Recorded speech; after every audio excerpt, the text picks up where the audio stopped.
Hello guys, if you ever have the data like this, first name, last name and company name, if you want to get an email ID with a first name dot last name at that company ID, so you need not to use the formula, simply you can use a flash file.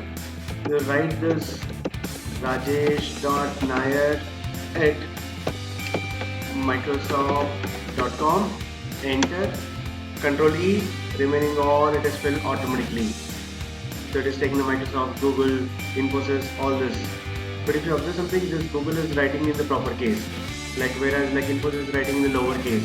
So what you can do is you can give one more example here. You can make this one as a small g and enter, remaining all automatically it is filled. Otherwise you can use the control E. It is giving all these email IDs in the lower case. So one last example, one more example here. So I can remove this. You need not to start from the starting. You can even go here. You can go here. You can write ram.naidu at dataskills.in. I am writing. Enter. Once you use the control E, for everywhere it is taking the first name and last name. This dataskills.in, it is automatically taking as a constant value, not from here. So you can do this.